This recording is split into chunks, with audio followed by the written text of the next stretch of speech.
Hundreds of American workers at Case IH and Jhon Deere woke up to a nightmare. They were suddenly out of a job. No advance notice. No hint of trouble, just a chilly announcement that their time was up. Initially, the workers were confused. Why would their billion-dollar corporation suddenly let them go without any prior warning? But soon, the reality hit. This wasn't just about layoffs. It was something bigger. Case IH and Jhon Deere weren't just trimming staff. They were moving operations out of the United States. And that bold shift triggered a chain reaction that could shake the $80 billion U.S. farming industry to its core. The rise of Jhon Deere and Case IH. We can't deep dive into the weight of what's happening in American agriculture today without knowing just how deeply rooted Jhon Deere and Case IH are in the heart of farming. These two aren't just companies, they're titans. Think of them like Zeus and Hades. Both iconic institutions in their own rights. Oh, and let's not forget the signature colors, green for Deere and red for Case IH. To many, these colors aren't just branding. They scream loyalty, tradition, and identity, especially in rural American communities. The birth of the green power. Jhon Deere can be traced all the way back to 1837 to a blacksmith named, you guessed it, Jhon Deere. In the small town of Grand Detour, Illinois, he built the first commercially successful steel plow, helping farmers more easily work the tough Midwestern soil. His vision might have been to help the people around him, but little did he know that the innovation planted the seeds for what would become an empire. Over the decades, Deere evolved from a plow company into a global force in farm machinery. Today, from tractors to harvesters, they've been at the center of every major evolution in modern farming. And with their signature green and yellow machines dotting American fields coast to coast, the brand has become almost synonymous with agriculture itself. Then there's Case IH with the equally impressive backstory. The Case, part of the name, dates back to 1842, when Jerome Increase Case founded the J.I. Case Threshing Machine Company in Wisconsin. Known for pioneering steam-powered farm equipment, Case quickly became a heavyweight in American agriculture. The company would later merge with International Harvester in 1985 to form Case IH, an industrial giant with deep roots in both manufacturing and agricultural innovation. Just like its green counterpart, Case boasts powerful tractors to advanced combines, cementing itself as Deere's main rival, all while proudly flying the red flag in farming communities across the country. It's why when you ask any longtime farmer in Iowa or Nebraska, and they'll tell you green and red mean something. We're talking ties so strong that families pass down their preference for generations. Entire communities split between loyalty to Jhon Deere or Case IH. It's like Ford versus Chevy, Coke versus Pepsi, but with tractors. And they have every right to be choosy. Both of these companies don't just provide lackluster products. They're literally the backbone of productivity for American farms. They manufacture the tools that plant the seeds, tend the crops, and bring in the harvests. In fact, their influence is so strong that it goes beyond brand recognition and holds real economic power in rural America. It's also why they dominate the market. Together, Jhon Deere and Case IH control a significant portion of the U.S. agricultural machinery market. Jhon Deere is the global leader, with nearly 60% of the U.S. large tractor market share. Case IH, on the other hand, under its parent company CNH Industrial, holds a solid second-place position with millions of customers worldwide. They operate massive facilities in places like Waterloo, Iowa, Deere, and Fargo, North Dakota, Case IH, employing thousands in positions essential to the economic fabric of rural towns. It's why when these companies move, entire communities feel it. With dominance like this and a cult-like following, it's easy to see why millions of Americans assumed both companies would always be around. After all, they were supposed to be reliable and American. But times are changing, and as these companies start pausing shipments, laying off workers, and hinting at big shifts ahead, farmers are feeling uneasy. And for good reason. The silence before the storm. It all started in the early months of 2024. Not many knew it at the time, but those with a keen eye could sense the quiet unease rippling through America's agricultural heartland. Farmers, mechanics, and factory workers were the first to notice the subtle but troubling signs. Delays in equipment servicing, whispers of impending layoffs, and a general sense that something was amiss. In Iowa, Illinois, and Wisconsin, states deeply involved in the agricultural machinery industry, rumors started to circulate.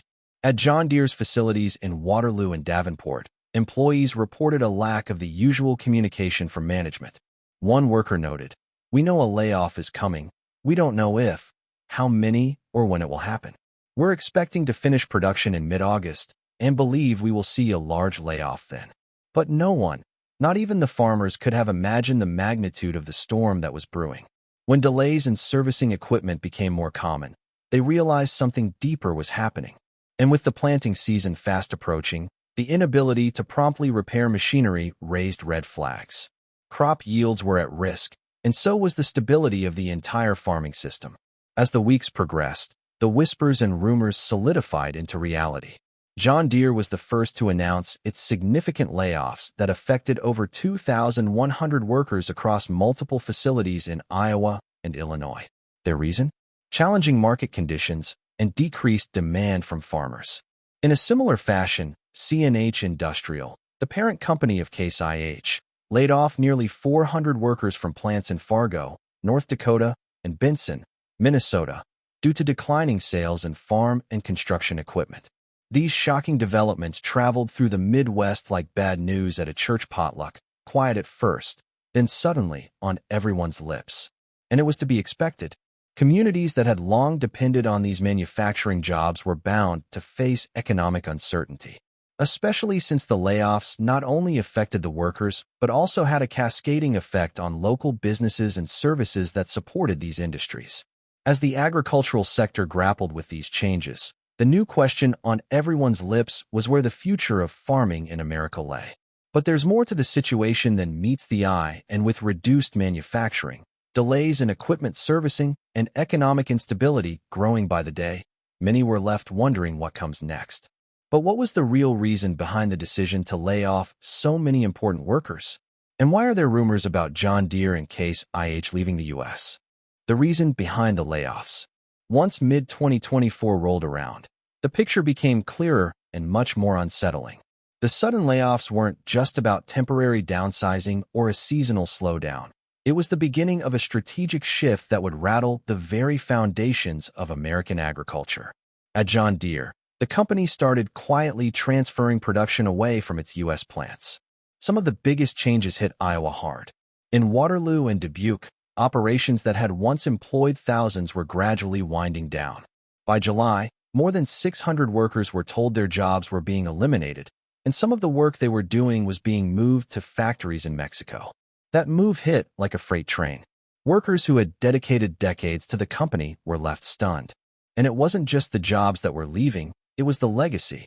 For nearly 2 centuries, Jhon Deere had been a symbol of American farming ingenuity. It was the name etched into tractors, harvesters, and memories across generations.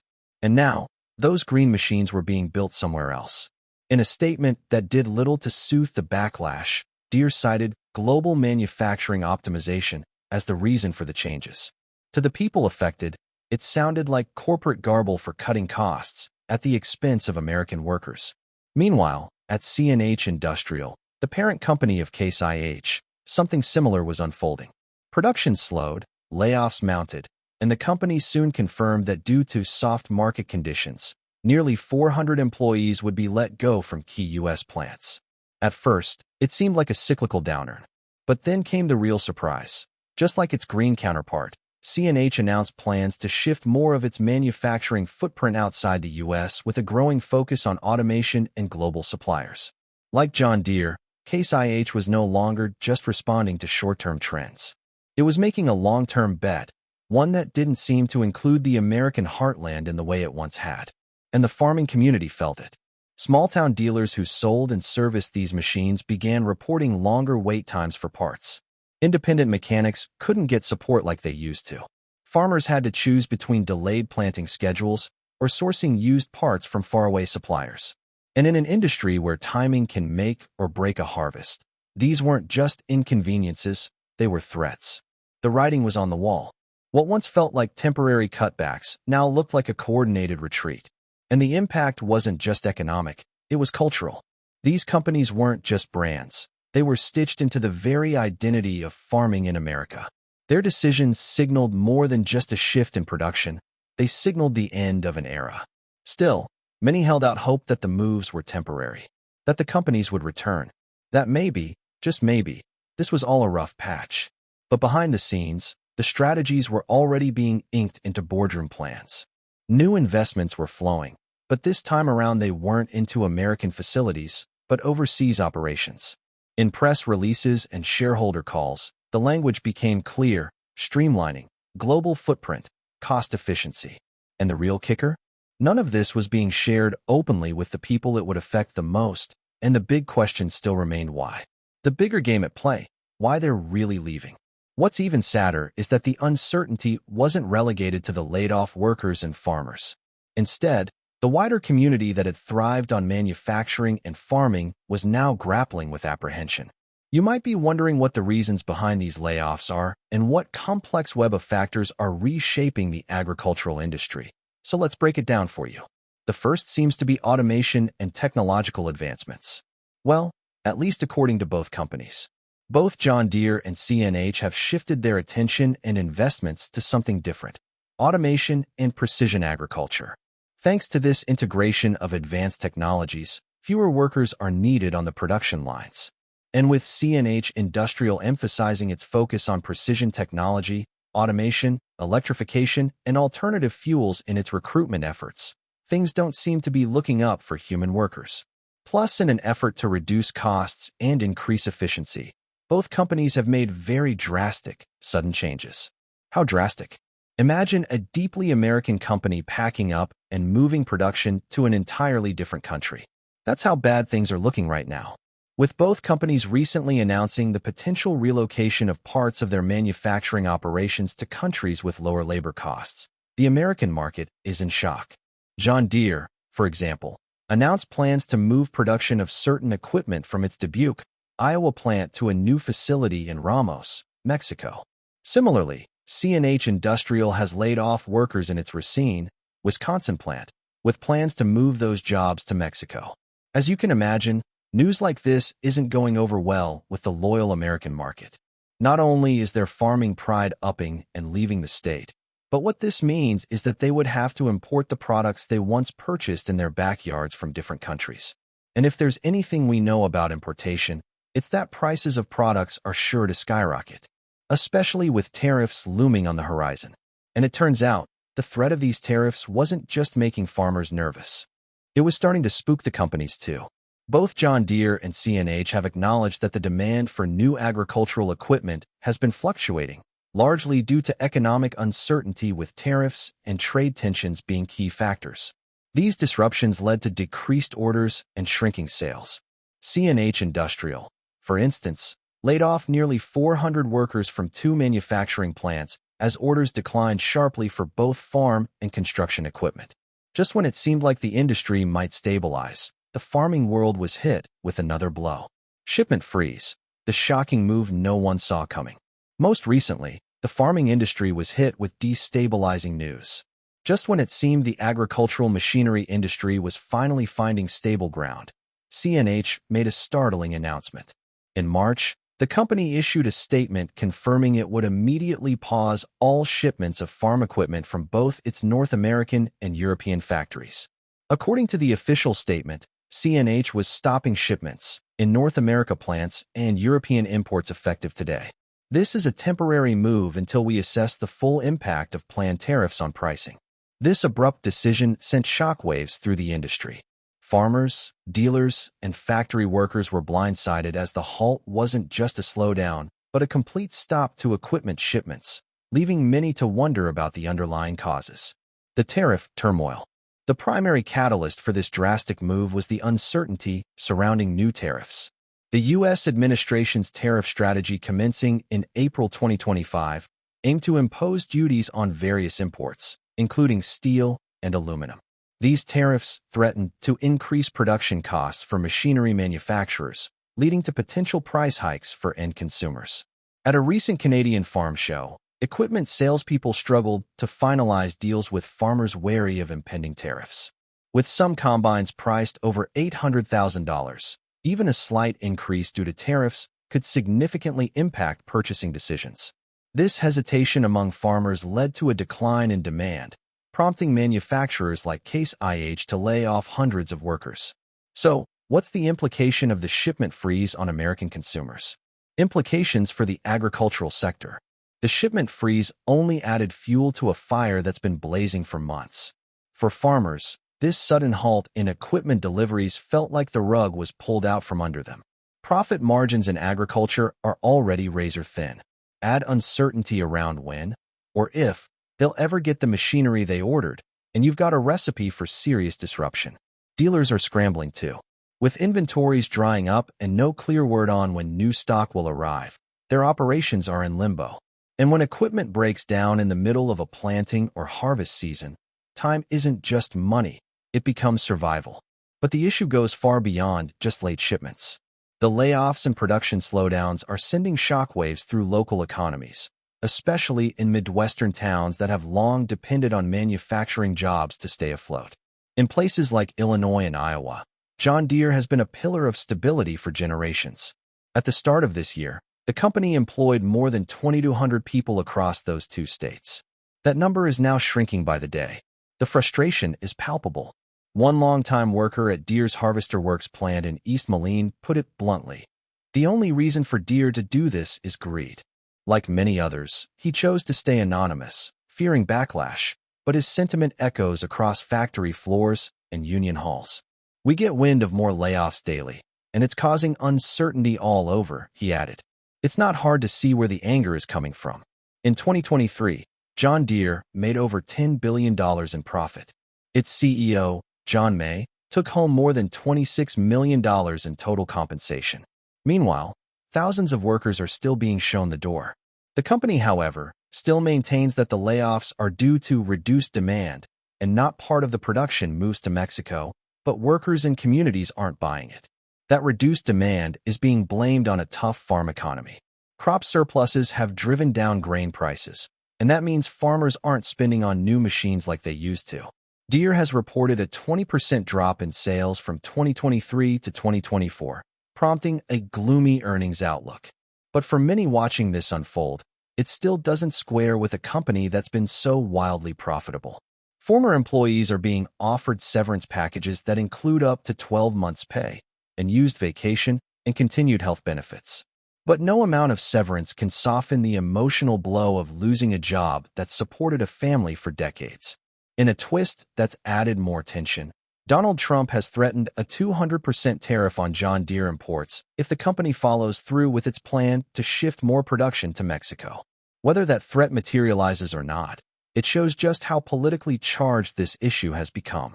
Deere says it's still committed to American manufacturing, pointing to $2 billion in domestic investments since 2019. But after watching thousands of jobs vanish, many are wondering if that promise still holds any weight. If you're wondering what Trump's tariff threats could mean if carried out, let's break it down for you.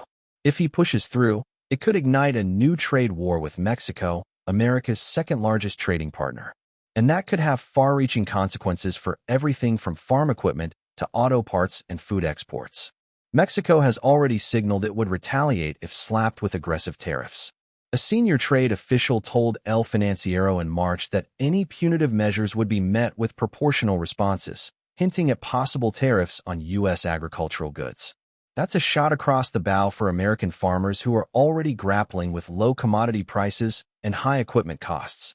If tariffs do escalate, the effects would likely ripple across the supply chain, raising prices on everything from tractors to replacement parts, and potentially accelerating inflation in rural communities already under pressure.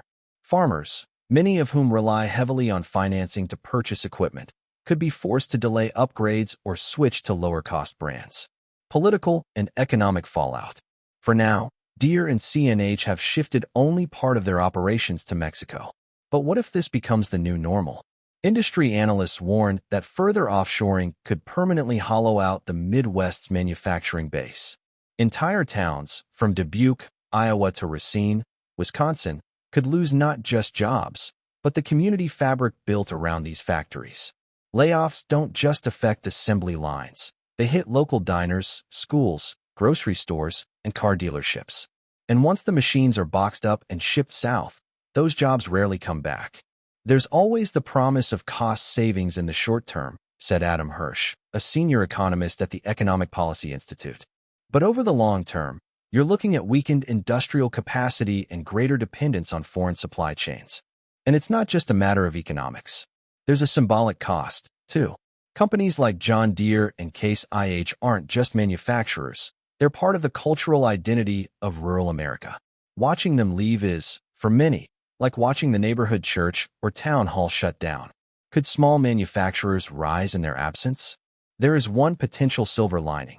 As the giants move out, smaller domestic manufacturers could see an opening. Already, a few American companies like Versatile and TYM USA are marketing themselves as proudly made in North America, an increasingly attractive label for customers burned by offshore delays or rising import costs. Some industry experts believe that smaller manufacturers, with leaner operations and more flexibility, could fill niche gaps left behind by the majors. Amanda Graham, a machinery analyst with Ag Market Insights, shared that this isn't new. We've seen this before, she said. Every time there's a disruption, there's an opportunity for innovation, especially in precision AG, robotics, and specialty equipment. However, scaling up isn't easy. These smaller players face uphill battles in distribution, brand recognition, and capital investment. Without government incentives or targeted investment, it's unlikely they'll grow fast enough to offset the jobs and economic output lost to outsourcing. In the end, the real question may not be whether production shifts abroad, but what kind of economy America wants to build in the aftermath. Will Washington respond with tariffs, subsidies, or something else entirely? And will voters reward or punish the companies that choose global efficiency over local loyalty? The answers to those questions could shape not just the future of farm equipment manufacturing, but the soul of America's industrial heartland. What does it mean for American farming? The recent wave of layoffs, shipment freezes, and economic instability within the agricultural machinery sector is not just a corporate crisis, it's a nationwide concern. The ripple effects are being felt far beyond factory gates and dealership floors. From family farms in Iowa to grocery aisles in New York, the consequences are beginning to show. At stake is not only the livelihoods of American workers, but also the stability of the entire U.S. food system. When a tractor or combined harvester breaks down during peak planting or harvest season, time becomes a farmer's biggest enemy. Machinery is the lifeblood of modern farming, and without it, even a few days of delay can result in massive losses. The recent shipment freeze by CNH Industrial and reduced output from companies like Jhon Deere means farmers might not have access to the parts or new equipment they need when they need it most. The result of this isn't just a minor inconvenience, as delays in planting can throw off entire growing cycles. Crops might not mature on schedule, leading to lower yields. For perishable produce, timing is everything. Miss the ideal window, and the crop could be ruined. Multiply that problem across thousands of farms, and the result is a disrupted supply chain that starts on the farm and ends on your dinner table. It also means price spikes at grocery stores. After all, it doesn't take long for these upstream problems to trickle down. Delayed production and lower crop yields would inevitably lead to reduced supply. And if you'll learn one thing from this video, it should be that in economics, when supply drops while demand stays steady or rises, prices climb. We've already seen it in certain categories. Produce that's more expensive this year than last, grain prices fluctuating in response to projected shortages, and dairy costs that seem to spike with little warning. The average American may not connect the dots between a closed-down equipment plant in Illinois and the rising cost of tomatoes in California. But they're linked. When farmers can't access the tools they need, whether because of manufacturing delays, cost inflation, or import complications, consumers end up paying the price. As uncertainty continues to loom over equipment availability, more and more farmers are choosing to hold off on investing in new machinery, further exacerbating the problem. Another of the defining characteristics of the American economy is its ability to feed itself. Unlike many nations, the U.S. doesn't rely heavily on food imports. That's due in large part to a vast, technologically advanced domestic farming industry. But that self-reliance depends on a delicate ecosystem, steady crop production, timely access to machinery, consistent labor, and a reliable supply chain. When any part of that system falters, the consequences are real. If farming operations shrink or slow, America may find itself having to rely more heavily on imported food. That introduces a whole new set of challenges: vulnerability to international trade disputes, increased food prices due to shipping and tariffs, and reduced control over quality and food safety standards. Farmers have long been hailed as the backbone of America. But when they're pushed to the edge, whether by global market forces or domestic policy decisions, that backbone begins to bend. And if it breaks, the impact will reach every corner of the country. Finally, one growing concern is the increasing influence of foreign manufacturers in the U.S. agricultural equipment market. As American companies like Jhon Deere face pressure to cut costs, sometimes by moving production abroad, they create an opening for international competitors to fill the void. Countries like China and Germany have been aggressively expanding their foothold in the global ag-tech space. With more affordable options and advanced features, foreign brands are becoming increasingly appealing to American farmers who are squeezed by tight budgets. But with that shift comes risk.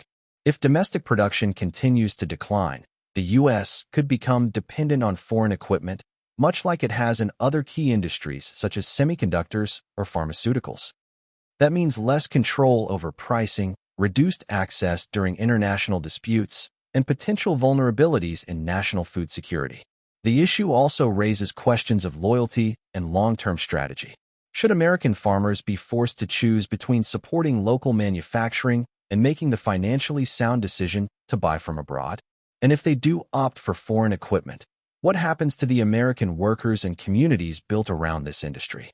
What's unfolding right now in the U.S. farming and agricultural machinery sectors isn't just a rough patch. It's a very important moment. The decisions made by corporations, politicians, and consumers in the coming months will determine whether America maintains its agricultural independence or inches closer to a fragile, import-reliant system. There are signs of hope. Some companies have pledged ongoing investments in U.S. manufacturing. Farmers are resourceful and resilient, and many are exploring alternative solutions, like repairing older equipment or forming co-ops to share machinery. But the system can only bend so far. If layoffs continue, if tariffs escalate, and if equipment shortages persist, the damage may take years to undo. Protecting the integrity of American farming means more than preserving tradition. It means ensuring food stays on shelves, prices stay in check, and farmers can do what they've always done: feed the nation. As Jhon Deere and Case IH look beyond U.S. borders, their bold decisions are echoing across America's farmland. This isn't just about shifting factories, it's about shifting priorities. With an $80 billion industry in the balance, these moves could reshape the future of farming as we know it. The fallout is already being felt in small towns, factories, and fields. And if this trend continues, we may be witnessing the slow unraveling of America's agricultural backbone. What happens next could determine whether U.S. farming thrives or whether it's left behind by the very companies that built it. What are your thoughts? Tell us in the comments below. Thanks for watching. To enjoy more exciting videos, click play on the video on your screen. And don't forget to like, subscribe, and hit the bell so you get notified when a new video drops.